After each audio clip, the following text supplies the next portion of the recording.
ప్రభునామంలో వందనాలండి. నా పేరు రాహేలు. నేను ప్రభుని తెలుసుకోకముందు నా పేరు రావయ్యండి. 4 పిల్లలు నాకు వివాహమైంది. 4 పిల్లలు. వాళ్ళు అలాగా పోషించుకుంటూ చిన్నపిల్లలు అయినప్పటికీ పోషించుకుంటూ వస్తూ ఉండేవాళ్ళం. చాలా ఇబ్బందులండి. మాకు నిరుపేద కుటుంబంలో వచ్చాము. కష్టపడి బ్రతుకుతూ ఉన్న సమయంలో గొంతు క్యాన్సర్ వచ్చింది. నాకు గొంతు క్యాన్సర్ వచ్చిందండి. పిల్లలు మా పెద్ద బాబు అయితే 10th క్లాస్ చదువుతూ ఉన్నాడు. చదువుతూ ఉండగా గొంతుకు క్యాన్సర్ వచ్చిందండి. గొంతు క్యాన్సర్ వచ్చినప్పుడు చాలా భయపడ్డాను.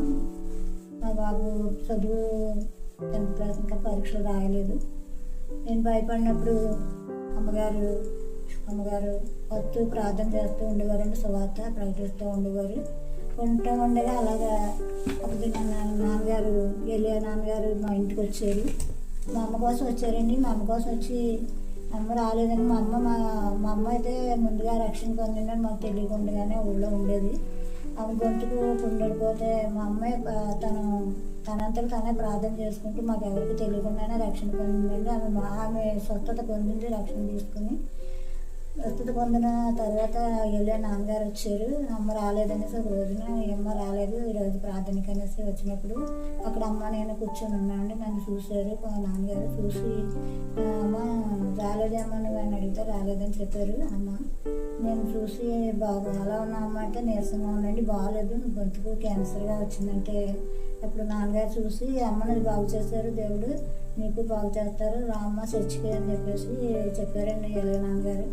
చెప్పినప్పుడు అమ్మ చెప్పినప్పుడు నేను లక్షవారం వచ్చారండి మా ఇంటికి.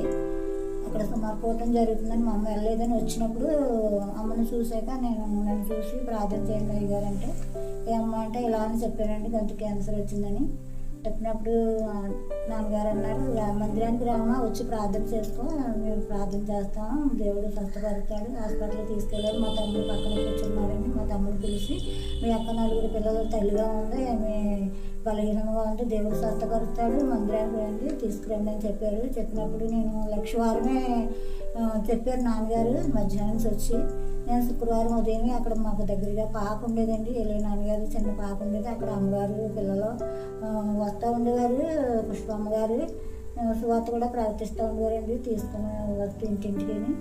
ఆ సమయంలో నాన్నగారు వచ్చి అలా చెప్పగానే నేను లక్షవారం నాన్నగారు చెప్పారు. శుక్రవారం నేను మందిరానికి వెళ్ళానండి. చిన్న పాక ఉండేదండి. పాకలోని వెళ్ళి శుక్రవారం ఉదయం వెళ్ళాను ప్రార్థనకి. వెళ్ళి మోకరించాను. నాకైతే చదువు లేదు, మరి ఏ తెలివి లేదండి, చదువు లేదు. కానీ నేను దేవుడి సన్నిధికి వెళ్ళి ప్రార్థన చేసుకున్నాను. ప్రభువా మరి నీ చిత్తం నాకు 4 బిడ్డలు ఇచ్చావయ్యా, ఈ భయంకర క్యాన్సర్ వచ్చిందంటే నాకు ఏ ఆధారం లేదు, నాకు వెనక ముందు ఎవరో లేరు, చూసేవారు ఎవరు లేరు, నీ చిత్తం అయితే నన్ను బాగు చేయ ప్రభా, నా తల్లిని బాగు చేస్తావు కదా, నన్ను కూడా బాగు చేయ ప్రభా అని చెప్పేసి ఏదో తెలిసి తెలియని ప్రార్థన అలా చేసుకుంటూ మందిరంలో కూర్చున్నానండి. కూర్చుని వెళ్ళాను. శుక్రవారం వెళ్ళాను. ఆ రోజు నాన్నగారు మాటలో చెప్పారు. ఆ మాట చెప్పినప్పుడు సిలువను కూర్చుని రక్తం గురించి నా మాటలు అని చెప్పినప్పుడు నేను ఇంకా ఆ రోజే మనసులో చాలా వ్యక్త పెట్టుకుని ఇంక ఈ లోకం శాశ్వతమైంది కాదు అనేసి నేను ఆ రోజు శుక్రవారం మందిరానికి వెళ్ళి గుడిలోకి వెళ్ళింది అడుగు పెట్టానండి. ఆ రోజు నుండి ఈ రోజు కూడా నేను బొట్టు పెట్టుకోలేదు. వెంటనే బొట్టు తీసేసి శనివారం ఏమో మళ్ళీ హాస్పిటల్కి వెళ్ళామండి. హాస్పిటల్కి వెళ్ళినప్పుడు డాక్టర్లు నాకు తెలియదు, మా హాస్పిటల్లో బస్సు ఎక్కువ వెళ్తున్నాను. అప్పటి వరకు విగ్రహారాధన అంత భయంకరంగా విగ్రహారాధన చేసేదాన్ని మానేసి బస్సులో వెళ్తా చూసి అందరినీ చూసి, ఎందుకంటే చాలా బలహీనతగా ఉండేది. ఏమైపోతానో తెలియని పరిస్థితి. నాకు 4 పిల్లలు ఉన్నారు. భర్త కూడా ఏదో రోజు 10 రూపాయలు తెచ్చేవారు. అటువంటి పరిస్థితిలో ఏమవుతుందో తెలియదు. ప్రభా నువ్వు గొప్పవాడని ఆ బస్సు ఎక్కినప్పుడు ఆ బస్సులో ఉన్న వాళ్ళందరినీ చూసి అసహించుకునేదాన్ని. బొట్లు పెట్టుకున్న వాళ్ళు చూసి అసహించుకుని ఆ బస్సులో ప్రభా నీ చిత్తం, ఈ బస్సు ఇలా నడిపిస్తున్నావయ్యా, ఎంతమందిని పెట్టి బస్సు నడిపిస్తున్నట్టు నీ కృపయ్యా బాబాని ఆ తెలిసి తెలియని ప్రార్థన అలా చేసుకుంటూ హాస్పిటల్కి వెళ్ళేదానండి. 5 రూపాయలు సాధ్యం రానుకోను ఆ టైంలో. అలాంటప్పుడు చాలా పరిస్థితి చాలా కష్టంగా ఉన్న పరిస్థితుల్లో మేము ఒంటరిగానే వెళ్ళి హాస్పిటల్ అంటే తెలియదండి నాకు అప్పటి వరకు కూడా. అటువంటి పరిస్థితుల్లో ప్రభు మీద ఆనుకుని, ప్రభు నువ్వు ఎక్కడ తీసుకెళ్తావు, ఎలా చూస్తావు, నీవే మంచి డాక్టర్గా నన్ను నడిపించని కాకినాడ హాస్పిటల్కి వెళ్ళాను. కాకినాడ హాస్పిటల్ చాలా పెద్ద హాస్పిటల్. ఆ హాస్పిటల్కి ఎప్పుడు కూడా నేను తెలియనప్పటికీ నేను వెళ్ళానండి. వెళ్ళినప్పుడు డాక్టర్ గారు శ్రీనివాసరావు డాక్టర్ గారండి అక్కడ అందరూ కూడా పరీక్షలు చేసి 9వ వార్డులోకి వెళ్ళిపోయాక ఆ పెద్ద డాక్టర్ గారు వస్తారు. అక్కడ ఉండమన్నప్పుడు ఆ శ్రీనివాసరావు డాక్టర్ గారు పక్కనే ఉంటుందండి. ఆ పక్క 2ంటికి వచ్చేవారు. ఆయన అన్నీ చూసుకుని 2ంటికి వస్తూ ప్రతి వారం కూడా నీళ్ళు పరీక్షలని పరీక్షలని మొత్తం 4 నెలలు అలా తిప్పారండి. 4 నెలలు కూడా అన్ని పరీక్షలు చేయించుకున్నాను. పళ్ళు తీసేయాలమ్మ, గొంతులో క్యాన్సర్ కాయలు మరి చేయాలి, ఆపరేషన్ చేయాలి, పళ్ళు ఏమన్నా పుప్పళ్ళు ఉంటే తీసేమన్నాడు గొంతులో. ఆ నోట్లో పళ్ళు కూడా తీయించేసుకున్నాను, దంతాలు తీయించేసుకున్నాను. చాలా మొత్తం మీద 4 నెలలు అలా తిరిగానండి. 4 నెలలు తిరిగినప్పుడు 4 నెలలు అయ్యాక 4 నెలలు మందిరానికి వస్తూ ఉండేదాన్ని, ప్రార్థన చేసుకునేదాన్ని. అలా ఉంటూ ఉండగా ఒక రోజున డాక్టర్ గారు అన్నారు, ముక్కలు తీసి హాస్పిటల్ పైకి పంపించాలమ్మా హైదరాబాద్ అన్నారని. సరే అన్నాను. సరే అన్నప్పుడు ఒంటరిగానే వెళ్ళానండి. ఒంటరిగా వెళ్ళినప్పుడు ఆయన ఏమో తండ్రి నీ చెప్తా నా బలమే పడుకున్నాను, ఏం చేస్తారో తెలియదని. పడుకున్నప్పుడు డాక్టర్ గారు ఇలా సూది పెట్టి తీసి ముక్క తీసి వేసుకో అమ్మన్నారు. మీకు ఎంతమంది పిల్లలమ్మంటే 4 అన్నానండి. 4 అన్నప్పుడు వేసుకో అమ్మనండి. నా ఇంటే నా తండ్రి అనుకుని మళ్ళీ దేవుని స్తోత్రం చెప్పుకొని మళ్ళీ 2వ వారం కూడా వెళ్ళాను. 2వ వారం కూడా తీసారు. 2వ వారం కూడా తీసి ఈ మొక్కలు హైదరాబాద్ వెళ్తాయమ్మా, అవి మరి నెలకి వస్తాయి, ఈలోగా మాత్రలు వాడమని నెలకి మాత్రలు రాశారు. రోజుకి మధ్యాహ్నం కూడా మాత్రలు వేస్తామని 30 మాత్రలు రాశారు. అప్పటికే అలా వెళ్తూ వస్తూ ప్రార్థన చేసుకుంటూ అమ్మగారు వచ్చేవారు, ప్రార్థన చేసేవారు, వెళ్ళేవాళ్ళు. మనం ఎక్కడైనా ప్రార్థనలు ఉన్నా సరే వెళ్ళిపోతూ ఉండేదాన్ని చిన్నపిల్లలు తీసుకొని. ఆ 4 నెలలు అలా ఉంటుండగా మా ఆయనగారు ఊరు వెళ్ళారండి. 2 నెలలు ఊరెళ్ళి వచ్చిన తర్వాత మంచం మీద పడుకొని భోజనం చేసి మధ్యాహ్నం నా వంక చూసారండి. నా వంక బొట్టు పెట్టుకోలేదా అన్నారు. బొట్టు పెట్టుకోలేదా అంటే నేను బొట్టు పెట్టుకోలేదండి, దేవుడి సన్నిధికి వెళ్తాను కదా, బొట్టు పెట్టుకోలేదా అని అన్నాను. అన్నప్పుడు ఆయనకి ఏమైందో తెలియదండి. బొట్టు పెట్టుకున్న వాళ్ళు గుళ్ళోకి వెళ్ళినాడు బొట్టు పెట్టుకోవట్లేదా, సినిమా చూడలేదా అన్నారు ఆయన. అన్నప్పుడు నాకేం చెప్పాలో తెలియలేదండి. దేవునికి అప్పగించి ప్రభా ఏంటి అని అలా ఆలోచిస్తూ ఉన్నప్పుడు నాకు ఒకే మాట జ్ఞాపకం వచ్చిందండి, ఎవరి తీర్పు వాళ్ళు తీర్చుకుంటారన్నానండి అనేసి అతను చెప్పేసి ఆ ట్యాబ్లెట్స్ ఇంకా ఉన్నాయి కదా మధ్యాహ్నం వేసుకోవాలని బీరువాలో చెక్కబొడి డబ్బాలో వేసి పేపర్లో సంచిలో వేసి అవి తీసి ఇలా వేసుకుంటున్నానండి. ఆ ట్యాబ్లెట్ వేసుకున్నాను. ఓ ట్యాబ్లెట్ వేసుకుని చేతిలోని ఉన్న ట్యాబ్లెట్లు సంచిలో వేసి డబ్బాలో పెట్టేసి బీరువాలో పెట్టేసానండి. మళ్ళీ పెట్టేసి మంచినీళ్ళు బిందులో మంచినీళ్ళు తీసుకునేసరికి ఇలా తీసేసరికి అవి వెంటనే పొడి అయిపోయినాయండి. ఇదేంటంటే పొడవు అయిపోయినాయని మా ఆయనగారితో చెప్తే ఆయనకి తెలియదు కదండి, నశించే వారికి వెళ్తాను ఉంటుంది దేవుని సెలవు. ఆయనకి తెలియక ఆ మాట ఏమైందో తెలియదు, ఏదో తగిలిందేమో అన్నారు. సరే అది కాదనేసి ఇంకా ట్యాబ్లెట్లు ఉన్నాయి, అప్పుడు 15 ట్యాబ్లెట్లు ఉంటాయని 15 వాడాను. ఆ ట్యాబ్లెట్లు ఇంకా ఉన్నాయి కదండి, ట్యాబ్లెట్లు ఇలా తీసి ఆ సంచితో తీసి వెంటనే ఇలా చేతిలో ఇలా వేస్తూ ఉంటే అవి వెంటనే పొడవు అయిపోయినాయండి. 15 మాత్రలు పైగా ఉంటాయి, వెంటనే పొడవు అయిపోయినాయి. వెంటనే పొడవు అయిపోతే ఇంకా ఆయనతో నేను ఏం చెప్పలేదు. కానీ నేను ఆలోచిస్తూ ఉన్నాను, నా హృదయం అంతా గలిబిలు అయిపోతుంది, కన్నీరు వస్తుంది, ఒళ్ళంతా చెమటలు పట్టేసేసి ఏంటి ప్రభా ఈ దర్శనం ఏంటి ప్రభా, ఈ దర్శనం ఏంటి ప్రభా అనేసి కళ్ళం నీళ్ళు తెచ్చుకుంటూ బాధపడుతూ అలా ఆలోచిస్తూ ఉన్నానండి. ఏంటి ఇలా అయిందంటే ఆయనకి ఏంటి కొడుతున్నామని ఆయన దెబ్బలాడతారేమో అనేసి నాలో నేనే సముద్రం కెట్టాలు కొట్టినట్టు నా హృదయం అంతా దుఃఖంతో నిండిపోయింది. ప్రభా ఏంటి పరిస్థితి, ఏంటి పరిస్థితి అని ఆయన మీద ఆలోచిస్తూ ఉన్న సమయంలో నాన్నగారు వాక్యం చెప్పేవారు. నాకు చదువు అయితే లేదు, ఏమని చెప్పారంటే వాక్యం మట్టి మందులు ఎన్ని వేసుకున్నా వ్యర్థం, నా కృపనికి చాలు అలా అనే మాట నా హృదయంలో అది నాటబడిందండి. ఆ మాట దేవుడు మరలా నాకు బయలుపరిచి మట్టి మందులు ఎన్ని వేసుకున్న వ్యర్థం, నా కృపనికి చాలు, మట్టి మందులు ఎన్ని వేసుకున్న వ్యర్థం, నా కృపనికి చాలు అని అలా 3 పర్యాయాలు ఆ మాట రాగానే నా హృదయం అవును ప్రభా ఇంకా నేను ఈ మట్టి మందుల మీద ఆశ ఉంచానేమో, నేను ఇంక మందులు వేసుకోను ప్రభా అనేసి ఆ మందులన్నీ తీసి పారేసేసి ఆ యొక్క సీట్లన్నీ కూడా 3 సంవత్సరాలు ఇంకా హాస్పిటల్కి వెళ్ళలేదండి. నేను దేవుడు చెప్తాను నువ్వు బ్రతికిస్తే నీకు సాక్షి ఉంటాను, లేదా ప్రభా తీసుకొని ఒకే ప్రార్థన అండి. రేయి తెలిసేది కాదు, పగలు తెలిసేది కాదు, మోకరించి ప్రార్థన నిరుపేద స్థితిలో దేవుని మీద సంపూర్ణంగా ఆనుకుని మోకరించి ప్రార్థన చేస్తూ ఉండగా దేవుడు మరి ఎంతో గొప్ప స్వస్థ ఇచ్చాడండి. అనుకోకుండా 3 నెలలు 4 నెలల లోపల ఆ యొక్క గొంతుకు క్యాన్సర్ తగ్గించాడు దేవుడు. నేను చిన్న పిల్లలు పెట్టుకుని ఎక్కడికి కూడా నేను మానేదాన్ని కదండి. ఎంత దూరం వెళ్ళిన అమ్మగారు నా కోసం, అయ్యగారు అన్నయ్య గారు కూడా వచ్చి నా కోసం హాస్పిటల్లో 10 రోజులు ఉన్నానండి భయపడి. అప్పుడు కూడా అమ్మగారు వచ్చి నన్ను ఆదరించి ఎంతో బలపరిచి నీకేం పర్వాలేదమ్మని చెప్పి ధైర్యపరిచేవారు. అమ్మగారు కూడా నేను సరే అమ్మ అనేసి ఇంకా నేను సువార్తలు అలా తిరుగుతూ ఉంటాను. ఎంత పరిస్థితులు వచ్చినా ఎటువంటి పరిస్థితులు వచ్చినా ఆగేదాన్ని కాదండి. నేను అలాగే దేవునితోటే ఉంటూ ఉండగా ఒక దినాన్న కొంతకాలం మా పిల్లలు కూడా 4 పిల్లలు, మా పెద్ద అబ్బాయి 10th క్లాస్ పరీక్షలో రాయని పరిస్థితులు అలాంటి దేవుడు చక్కగా మార్కులు ఇచ్చి పాస్ అయ్యేటట్టు చేసాడు. ఆ అబ్బాయి కూడా కొంచెం తెలుగుగా ఎంతగానో సహకరించేవాడండి. మా కుటుంబ పరిస్థితి అయితే చాలా కష్టంగా ఉండేది. అయినప్పటికీ ఏంటి ప్రభా ఈ బిడ్డలు నేను ఎలా పెంచుకోవాలనేసి ఇతనికి ఫ్యాక్టరీ చేసేవారు. నా ఫ్యాక్టరీ ఉద్యోగం కూడా అయిపోయింది. 6 నెలలు సీజన్ కట్టేసేవారు. 6 నెలల్లో ఖాళీ అతనికి ఏ పని లేదు. అలాగే ఇంట్లోనే కూర్చుని ఉండేవారు. పిల్లల నలుగురిని పోషించుకోవడం కష్టము, ఎలా పెంచుకోవాలి ప్రభా అని కన్నీరు విడిచేదానండి. బయటికి వెళ్ళి పని చేసుకున్నామంటే దేవుని సన్నిధికి దూరం అయిపోతానేమో అని ఆలోచించేదానండి. ఎన్నో రకాలుగా ఆలోచించి ప్రభా ఏ మార్గం తెరుస్తావో ఏం చేస్తావో తెలియదు అనేసి నేను అలాగే బాధపడుతూ ప్రార్థన చేసుకునేదానండి. చేసుకునేటప్పుడు అక్కడ వాటర్ ట్యాంకుల దగ్గర ఒక గెలలు అతను బడ్డీ పెట్టుకున్నాడు. ఆ బడ్డీ అతను తెలుసున్న అతనే మాకు. ఆయన టీ కాసుకుని బడ్డీ పెట్టుకుని ఇక్కడ అతను వెళ్ళి కూర్చునేవారండి. ఆ కొట్టు దగ్గర కూర్చున్నప్పుడు అతన్ని ఏమన్నారంటే నువ్వు చేసుకోవచ్చు కదా భీమరాజు అన్నారంటండి. అది చేసుకుంటాననేసి 3 రూపాయలు డైలీ 3 రూపాయలు అద్దెండి. అద్దెకి తీసుకుని అక్కడ వ్యాపారం పెట్టారైనా. ఆ వ్యాపారం పెడుతూ ఉండగా నేను చిన్న పిల్లవాడు పెద్ద పిల్లవాడు వెళ్తూ ఉండేవాళ్ళం అండి.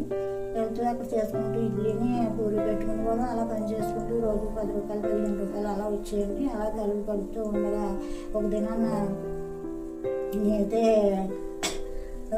పిల్లలు ఏమవుతారో ఏదన్నా పని చేసుకుని వెళ్దారని ఆలోచించినప్పుడు మాటికి దేవుడు ఆ ఆలోచనలు తప్పించి మార్గం సరళం చేసేయండి. అలాగే వెళ్తూ ఉండగా వస్తూ ఉన్నాం. రోజు అలా చేసుకునే ఉండేవాడు. ఇతనికి 6 నెలలు సీజన్ అయినప్పుడు కొట్టు మూసేస్తానన్నారు. అలా కాదని నేను అలవాటు అయింది కదా పిల్లడు నేను చేసుకుంటామంటే ఆయన ఒప్పుకున్నారు. ఆయన 6 నెలలు పని ఉన్నప్పుడు డ్యూటీ ఉన్నప్పుడు ఆయన వెళ్ళేవారు. పిల్లడు నేను చేసుకుంటే అలాగే గడుపుకుంటూ వచ్చేవాళ్ళు ఉండి రోజు 15, 20 అలాగే కూలి పెరుగుతూ ఉండేది. ఆ టైంలో ఒక దినాన్ని మా అబ్బాయి చిన్న కొట్టు పెట్టుకున్నామండి. ఇంటి దగ్గరే కొట్టు పెట్టుకుంటూ ఉంటుండగా అమ్మ వాళ్ళు నేను ఒకటే ఇంకా అలా చేస్తూ ఉన్నాను. రక్షణ కావాలని ఆశపడి 2-3 నెలల తర్వాత నేను రక్షణ తీసుకోవాలనేసి అన్నప్పుడు రవణమ్మని ఉండేవాడండి. తెల్లమ్మ ఆయన గారు. ఆయన తీసుకొని వెళ్తానమ్మా నేను రా అని చెప్పి అన్నప్పుడు నా మీద కాలువకు తీసుకెళ్ళారు. అక్కడ రక్షణ ఇచ్చారు. ఇంటి దగ్గరే 10 రోజులు అప్పటికి కొట్టుకి పెట్టుకోకముందే అండి ఈయన భయంకర విగ్రహాలు చేసేవాడు. ఈయన కూడా దొరకని పూజలు చేస్తూ ఉంటే పిల్లడు ఇద్దరు అక్కడికి వెళ్ళిపోయారు. మా పెద్ద అబ్బాయి ఇద్దరు. నేను ఇంటి దగ్గర 1 కేజీ పప్పు వేసుకుంటూ ఇడ్లీ వ్యాపారం చేసుకుంటూ ఆ పిల్లల్ని చూసుకుంటూ ఉండేదానండి. ఆ టైంలో నాన్నగారు రమణాన్ని వచ్చి తీసుకెళ్ళినప్పుడు బాప్టిషన్ తీసుకున్నాను. బాప్టిషన్ తీసుకున్న వెంటనే ఒక 2-3 నెలల కానించి ఇంకా అలాగా నడుస్తూ ఉన్నాను. ఎక్కువగా అమ్మగారు నేను ప్రార్థనలకు నడిపిస్తూ ఉండేవారు, సువార్తలు నడిపిస్తూ ఉండేవారు. అమ్మగారితో నేను ప్రార్థనకు సువార్త చేస్తూ ఉండేదాన్ని. అక్కడ మందిరం కట్టాలని ప్రారంభించారు. మందిరం కడతా ఉన్నారు. మందిరం పనిలో కూడా నేను సహకరిస్తూ నేను అలా జీవిస్తూ ఉండేవాళ్ళంటే ఒక దినాన్ని మా పెద్ద అబ్బాయి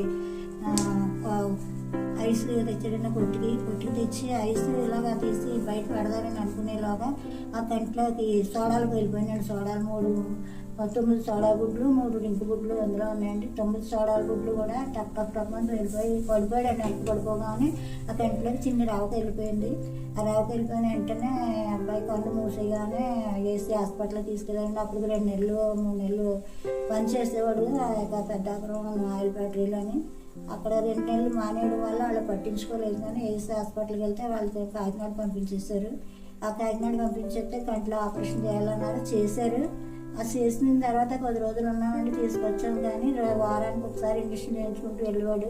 18 రూపాయలు ఇంజక్షన్ ఉన్నప్పుడు ఆ 18 రూపాయలు కష్టమైనప్పటికీ దేవుడు కృప పెట్టి అలా వెళ్తూ ఉండేవాడు. అబ్బాయి వెళ్తూ ఉంటే కన్ను తగ్గేది కాదండి. 4 నెలలు అలా తిరిగి ఇంజక్షన్ చేయించుకుని వచ్చాడు. వచ్చిన తర్వాత మళ్ళీ ఒక రోజు వెళ్ళాడండి. మళ్ళీ వారంలో వెళ్ళాడు. 4వ నెల వచ్చింది. మళ్ళీ 2 వారాలు వెళ్ళినప్పుడు డాక్టర్ గారు ఇలా ఇంజక్షన్ చేయించుకుంటుంటే వెనక నుంచి ఇంకో డాక్టర్ గారు ప్రార్థనలు చేస్తున్నారు. అందరూ కూడా ప్రార్థనలు చేస్తున్నారు. నేను కూడా ప్రార్థన చేసుకునేదాన్ని. ప్రభువా గుడ్డివాడికి పనులు ఇచ్చావు కదా, నా కుమారుడు అపరాధంలో దోషాలు ఉంటే క్షమించు, మా దోషాలు క్షమించయ్యా. నా కుమారుడు కన్ను ఇవ్వమని రాత్రి పగలు మా అమ్మగారు ఉండేవారు. మా అమ్మగారు నేను మరియమ్మ నాకు ఉండేది. మేము అలా 3 గంటలకి లేసేవాళ్ళం. 6 వరకు అలా ప్రార్థన చేసుకుంటూనే ఉండేవాళ్ళము. ఆ టైంలో దేవుడు మరి ఆ బాబు హాస్పిటల్కి వెళ్ళి చూపించుకుని ఇంజక్షన్ చేయించుకుంటుంటే వెనకాల నుంచి డాక్టర్ గారు వచ్చి ఇలా చెయ్యి ఊపేసి వెళ్ళిపోయారంటండి. ఆ డాక్టర్ గారి దగ్గరికి వెళ్ళి ఏంటి అని అడిగినప్పుడు ఆ డాక్టర్ గారు ఇక్కడ ఏమీ లాభం లేదు బాబు, నువ్వు యవనస్తుడు కదా, హైదరాబాద్ నేను వెళ్తున్నాను, నువ్వు వస్తావా అని అడిగారంటండి. మా అమ్మగారిని అడిగి వస్తానని చెప్పాడంట. చెప్పినప్పుడు అతను చెప్పినప్పుడు అతని దగ్గరికి వెళ్ళినప్పుడు నేను మా అమ్మగారిని అడిగి వస్తానని చెప్పినప్పుడు ఒక లెటర్ రాసి ఇచ్చారండి ఆయన. నేను ఫోర్త్ స్టేషన్లో ఎక్కుతాను కాకినాడలో, అక్కడ ఎక్కితే సరే, లేదంటే నేను సామర్లకోటలో కనిపిస్తే నేను ట్రైన్లో కనిపిస్తాను, లేకపోతే సికింద్రాబాద్లో దిగిపోయి అక్కడ వాచ్మెన్ ఉంటాడు అక్కడ నేను అక్కడ కనిపిస్తాను అని చెప్పాడంటే. అక్కడ కనిపించకపోతే పలానా అడ్రస్ అని అన్నీ రాసి ఇచ్చాడంటే. సరోజిని హాస్పిటల్, మేరీపట్నం బస్సు ఎక్కి సరోజిని హాస్పిటల్ అక్కడ చూపించుకో అని చెప్పేసి ఒక లెటర్ రాసి ఇచ్చాడండి. ఆ లెటర్ పట్టుకుని వచ్చాడు. అమ్మ ఇలా అన్నారు అని చెప్పాడు. పోలే బాబు, ప్రభు మార్గం చరాలం చేస్తాడు, గుడ్డివారికి చూపించిన దేవుడు నీకు ఇవ్వకపోవడం. కాకపోతే ఒక 5-6 వారాలు ఎంతో చచ్చి మానేసాడండి. ఆ పని మీద, కొట్టు పని మీద, ఇంటి పని మీద, పిల్లలు ఏదో చెప్తాం వల్ల, దేనివల్ల ఇంకా దేవుడు నేను ఈ విధంగా వాడుకుంటున్నాడు, పర్వాలేదని చెప్పినప్పుడు అప్పుడు ఆ అబ్బాయికి ఒక 1000 రూపాయలు అప్పు చేసి ఇచ్చానండి. ఆ రాత్రి మీద వెళ్ళాడు. రాత్రి హైదరాబాద్ బస్సు ఎక్కించారు ఫ్రెండ్స్ పిల్లలు. ఎక్కించినప్పుడు వెళ్ళి దిగి అక్కడికి వెళ్ళి సికింద్రాబాద్లో దిగాడంటే డాక్టర్ గారు కనిపించలేదంటే సికింద్రాబాద్లో వాచ్మెన్ అడిగితే అక్కడ ఫోన్ చేశారంటే. ఫోన్ చేసి బాబు నేను రావడం లేదు, సారీ ఏమనుకోకు, నువ్వు అడ్రస్ రాసిచ్చాను కదా, దాని ప్రకారం వెళ్ళినప్పుడు ఆ అబ్బాయి అక్కడికి వెళ్ళి అడ్రస్ ప్రకారం వెళ్ళి మేరీపట్నం బస్సు ఎక్కి సరోజిని హాస్పిటల్కి వెళ్ళి అక్కడ వెళ్ళినప్పుడు వాళ్ళు స్కానింగ్ రాశారంటండి. స్కానింగ్ రాస్తే బయట చేయించుకొని రావడానికి సాయంత్రం అయిపోయిందంటండి. 500 స్కానింగ్ అయిపోయిందంట. వాళ్ళు మళ్ళీ వారం దాకా ఇక్కడ ఉండాలన్నారంట. మళ్ళీ వారం అన్నారంట. మళ్ళీ వారం దాకా ఇక్కడ ఉంటే నా దగ్గర డబ్బులు లేవని మళ్ళీ వెంటనే 250 రూపాయలు మళ్ళీ ఛార్జీ పెట్టుకుని వచ్చేసాడండి. మరుసటి రోజు వచ్చేసినప్పుడు ఏం బాబు అంటే ఇలాగమ్మా అన్నారండి. అలా అంటే కాదు బాబు, అయితే సరే కాకినాడ హాస్పిటల్కి టెస్టులు పట్టుకొని చూపించంటే వాళ్ళు ఏం చేశారంటే అండి, ఇది చేయమంటే చేస్తాం కానీ ఆపరేషన్ వస్తుందని చెప్పలేమన్నారంటే టెస్టులు తీసుకుని. అలా అన్నారు అమ్మ అనేసి వచ్చి చెప్పాడు. అలా అయితే ఎందుకు రాకపోతే ఎందుకు బాబు, సరే అనేసి నేను వాళ్ళ కిరణ్ ఆసుపత్రి పంపించారండి. అక్కడ 15,000 అవుతుంది అన్నారంట. అక్కడ కూడా నేను క్లారిటీ చెప్పలేము, వస్తుందని అన్నారంట. ఇలా అన్నారమ్మన్నాడు. 15,000 కాదు, 15 రూపాయలు కూడా పరిస్థితుల్లో లేని పరిస్థితి. సరే అనేసి ఊరుకున్నాయి. మళ్ళీ అన్నీ రాజనగరం జిఎస్ఎల్ హాస్పిటల్ కూడా చూస్తున్నారంటే అక్కడ పంపించామంటే అక్కడికి వెళ్ళినప్పుడు వాళ్ళు కూడా 8,000 అవుతాయి అన్నారంట. బాబు 8,000 కంటే మన దగ్గర లేదు, సరేలే అక్కడికి వెళ్ళి ఈ టెస్ట్ పెట్టుకుని వెళ్ళి అక్కడికి వెళ్తే ఆ దేవుడో దారం తెలుస్తాయి కదా అని మా తమ్ముడిని ఇచ్చండి. మళ్ళీ 2,000 అప్పు చేసి మా తమ్ముడిని ఇచ్చి పంపించాను. అక్కడికి వెళ్ళినప్పుడు మరి దేవుడు ప్రార్థన చేసుకున్నాం, ప్రార్థన చేస్తున్నాము. ఎప్పుడు ప్రార్థన చేస్తున్నారు, అమ్మగారు సంఘం అంతా నా కొరకు ప్రార్థన చేస్తున్నారు, నేను ప్రార్థన చేసుకున్నాను. మొదటి జామున లేచి ప్రార్థన చేసుకున్న వాళ్ళమే. ఆ టైంలో బిడ్డ వెళ్ళడానికి కృప చూపాడు. అక్కడికి వెళ్ళాక మేము జాయిన్ అయిపోమన్నారంటే, నేను ఎంతవరకైనా వచ్చేలా చేస్తాం, జాయిన్ అవ్వమన్నారంటే. జాయిన్ అవ్వమన్నారంటే జాయిన్ చేస్తారని ఫోన్ చేశారు. నేను ప్రార్థన చేసుకుంటున్నాను. ఒకసారి ప్రార్థన చేస్తున్నానండి. మా అమ్మగారు మరి మోకాలు వేసి ప్రార్థన చేస్తున్నాను. నేను మోకాళ్ళ మీద ఉన్నాను, మా అమ్మగారు ప్రార్థన చేస్తున్నారు. తెల్లవారుజాముని ఒక రోజు అయితే ఇలా కన్ను 2 రెప్పలతో చూపించారండి. దేవునికి స్తోత్రం, నాయనా నువ్వు కన్ను ఇస్తున్నావని చెప్పి ప్రార్థన చేసుకున్నానండి. ఒకసారి అయితే సూర్యకిరణాలు అలా వస్తున్నట్టుగా చూపించాడండి. సరే 3వసారి మరలా తెల్లవారితే అక్కడ ఆపరేషన్ చేస్తారండి. అమ్మ ప్రార్థన చేస్తున్నాను, నేను మోకాళ్ళ మీద ఉండి కనిపెడుతాను, ప్రార్థన చేస్తున్నప్పుడు ఇలాగుడ్డి ఒకటి అలా నా ముందు కనిపిస్తుంది. ఆ ఇలాగుడ్డి కనిపిస్తుంది, అక్కడ ఏమీ కనిపించలేదు కానీ ఒక చెయ్యి మొండం అగ్గిపొల్ల మాత్రం ఎలాగుడ్డి వెలిగించిందండి. ఎలాగుడ్డి వెలిగించిన వెంటనే నేను మా కాళ్ళ మీద ఉండి ప్రభువానికి స్తోత్రం, నా బిడ్డ కన్నిచ్చినందుకనే ప్రార్థన చేసుకున్నామండి. చేసుకుని ఉదయం లేచేటప్పటికి 8 టైంకి ఆపరేషన్ అయిపోయింది, బాగానే ఉందని వచ్చిందండి. దేవునికి వందనాలు తండ్రి, నీకు వందనాలు అని చెప్పానండి. మళ్ళా మధ్యలో మా తమ్ముడు వచ్చి వెళ్ళండి మళ్ళీ వచ్చేసి వెళ్ళిపోయాడు, డబ్బులు చాలవని. దేవుడు ఏదైనప్పటికీ దేవుడు కృపను పెట్టి క్షేమంగా తీసుకుని వచ్చాడండి. అలాగా ఆ విడి పట్ల అంత గొప్ప కార్యం చేశాడు. అలాగే మా పెద్ద పాప పట్ల కూడా మా చిన్న కళ్ళు బాధలు వచ్చేసాయండి. పిల్లలకి అందరికీ బలహీనతలే. మరి ఎన్నో చూపించాను, ఆ కొత్తగడ్డ చూపించిన ఆ అబ్బాయి కూడా బాగోలేదు, కానీ దేవుడే స్వస్థపరిచాడు ఒక మాటని కూడా. మరి మా చిన్న అబ్బాయి కూడా అలాగే చాలా దూరం నాన్నగారు చేసి వెళ్ళేవాళ్ళు ఉన్నప్పుడు అమ్మగారు మేము అందరం చాలా దూరం వెళ్తూ ఉన్నప్పుడు అలా సువార్తకి వెళ్ళిపోయిందని రాత్రి పిల్లల్ని తీసుకుంటూ 2 పిల్లల్ని తీసుకుంటూ ఓ పిల్లల్ని ఎత్తుకుంటూ అలాగే ఎంత దూరమైనా ఇంకా ఆ రోజు నుండి ఈ రోజు వరకు దేవుడు అలా నడిపిస్తూనే ఉన్నాడండి నన్ను. మరి ఆ రోజు అలా ఉంటూ ఉండగా ఒక దినాన్న నా పెద్ద కుమార్తె చిన్న కుమార్తె చాలా బలహీనతలు అయిపోయిందండి. హాస్టల్లో చదువుకునేవారు. పెద్ద పాప ఏమో 8వ తరగతి చదువుతుందండి, చిన్న పాప 4 చదువుతుంది. పెద్ద పాప 10th దగ్గరలోకి వచ్చింది. ఈలోగా మా చిన్న హాస్టల్లో ఉండేవారు. హాస్టల్ నుంచి నైట్ వచ్చేసారు. శనివారం నైట్ వచ్చేసి కూర్చుని పడుకుందండి. ఆ అమ్మాయికి నొప్పి వస్తుందమ్మా, నేను చర్చికి వెళ్తాను కదా, నేను వచ్చేస్తానని చెప్పిందండి మా చిన్న పాప. అలాగేలమ్మ వద్దుగానన్నా. ఆ రోజు శనివారం అమ్మగారు అప్పటికి మరలా అమ్మగారు ఇక్కడికి సంఘం ఏర్పాటు చేయడం, ఈ సంఘం ఏర్పాటులో మేము తిరగడం, ఇక్కడే ఉంటాం. ఇక్కడ మందరం పాక కట్టారు అమ్మగారు. ఆ పాక కట్టినప్పుడు ఆ పాకలో శనివారం చేసేవారండి. శనివారం నైట్ పెట్టేవారు సంస్కారం. మగవాళ్ళు అందరూ వస్తారు, మగవాళ్ళు గట్రా రావాలని అమ్మగారు శనివారం నైట్ పెట్టారు. నేను మామూలుగా పిల్లలు వచ్చారు, ఇంటి దగ్గర పెట్టేసేసి హాస్టల్ నుంచి నేను మందిరానికి వచ్చేసాను. ఆ పిల్లలు పడుకుండిపోయింది, నేను వస్తానని చెప్పి పడుకుండిపోయింది కదా. నేను వెళ్ళిపోతే అమ్మాయి పక్కకి తిప్పబోతలకి నొప్పి ఎక్కువైపోయింది అంటాను. నొప్పి ఎక్కువైపోతే సరిగ్గా 9 అయిందండి, 9:30 అయింది. పాటలు అయినాయి. మా చిన్న అబ్బాయి, మా పెద్ద పాప, మా కోళ్ళు ఇక్కడే, చిన్న పిల్లలు అప్పుడు ఇక్కడే ఉండేవారండి. ముగ్గురు ఆ పాపని రెక్కల్లో చేయిపెట్టి జాయిగా తీసుకొచ్చి నా ఒళ్ళో వేసారండి. రాత్రి ఇలాగా 9:30 అయిందండి. పాటలు అయినాయి, మోకరించండి అందరం ప్రార్థన చేసుకుంటారు అనేటప్పటికి పిల్లలు తీసుకొచ్చి నా ఒళ్ళో వేసారండి. నేను ఒళ్ళోనే, నేను మోకాళ్ళ మీద ఉన్నాను, ఒళ్ళో వేసి వెళ్ళిపోయారు మా పిల్లలిద్దరు. వెళ్ళిపోయినప్పుడు ఆ పిల్ల తెల్లగుడ్డు వచ్చేస్తుందండి. చిన్న పాపని తెల్లగుడ్డు పైకి వచ్చేసి ఒళ్ళంతా చల్లబడిపోయి బంతి తూరినట్టు తగులుతుందండి ఒళ్ళోని. అమ్మగారు అప్పుడు గవ్వ వచ్చారు. వచ్చి నా ముందు కూర్చుని రాహేల్ గారు కుమార్తె గారికి ప్రార్థన చేయండి, ఇప్పుడే అద్భుతం చేయాలి, ఇప్పుడే అద్భుతం చేయాలని వాళ్ళు అందరూ ఏకకంఠంతో ప్రార్థన చేస్తున్నారండి. నాకైతే ఏ ప్రార్థన రాలేదు. మోకాళ్ళ మీద ఉండి పిల్ల ఒళ్ళో ఉంది. అమ్మగారు అలా నొక్కి పెట్టి అమ్మగారు ప్రార్థన చేస్తున్నారు. నేను ఒకే తీర్మానం చేసుకున్నాను మనసులోని, ప్రభువా ఈ దేహం నాది కాదు, దేవుని వల్ల అనుగ్రహించబడింది అంటున్నావు కాబట్టి నేను మరి ఈ దేహంతో నేను మహిమపరచాలంటున్నావు. నీ చిత్తమైతే ఎదుగు నేను నమ్ముకుని ఉన్నాను ప్రభువా. మరి ఇప్పుడు నా కుమార్తె చనిపోయితే బయటికి తీసుకెళ్తే నేను అన్ని జనుల మధ్య ఏళన చేయబడతాను. అలా చేయడానికి వీల్లేదు ప్రభువా. ఇప్పుడే నా కుమార్తెని బాగు చేస్తే నేను నా కుమార్తె సజీవులుగా బయటకు వెళ్ళి సాక్ష్యం చెప్తాను. నేను ఇక్కడే సమర్పించుకుంటానయ్యా. నా దేహం నాది కాదు కాబట్టి నాకు ఏమీ వద్దు తండ్రి, ఈ దేహంతో నేను మహిమపరచాలని చెప్పి నేను అలా కళ్ళమ్మట నీళ్ళు తిరుగుతూ ఉన్నాయండి. పైకి ఆవిడ అనకుండా మనసులో అలా ప్రార్థన చేస్తున్నాను. చేస్తావా చెయ్యి, లేదంటే నన్ను కూడా ఇక్కడే తీసుకో. ఎందుకంటే నేను బయటకు వెళ్తే నీ దేవుడు ఏమయ్యాడు, ఆవిడ దేవుడు నమ్ముకుందంట, పిల్లల్ని తీసుకెళ్ళిందంట, గుళ్ళో తీసుకెళ్ళాక ఆ అమ్మాయి చనిపోయిందంట, దేవుడు అంటారు. అలా ఇలా ఏవో మాటలు వింటాను. నా చెవులతో వినడానికి వెళ్ళలేదు ప్రభా. నువ్వు బ్రతికించావనుకో ఇక్కడే నేను సమర్పించుకుంటాను, లేదంటే నన్ను కూడా ఇక్కడే తీసుకొని నేను గుమ్మం దాటి ఆతలకి వెళ్ళను ప్రభా. వెళ్ళడానికి వెళ్ళలేదు. ఇద్దరు ఇక్కడ తీసుకుంటే నిన్ను గురించి ఎవరేమంటారో నాకు తెలియదు ప్రభా అని నా మనసులో అలాగే అరగంట అలాగే కన్నీళ్ళు కారుతున్నాయండి. మనసులో తీర్మానం చేసుకుంటాను. ప్రార్థన అయితే బయటకు రావడం లేదు, కానీ నేను మనసులో అలా తీర్మానం చేసుకుంటూ ప్రభా ఇదిగో నీ చిత్తం, ఇప్పుడు బ్రతికిస్తే నా కుమార్తెని నేను సజీవులుగా వెళ్తాను, లేదా నన్ను కూడా ఇక్కడే తీసుకో అనేసి ఒక ప్రార్థన వాగ్దానాన్ని అలా పట్టుకుని ప్రార్థన చేసుకుంటూ ఉన్నాను. 9:30కి ఒళ్ళు వేసిన పిల్లల్ని 10 అయ్యేసరికి పిల్ల ఒళ్ళు చల్లబడిన అమ్మగారు చెయ్యి విడిచిపెట్టలేదు. అలా చెయ్యి వేసి నొక్కు పెట్టి ప్రార్థన చేస్తున్నారు.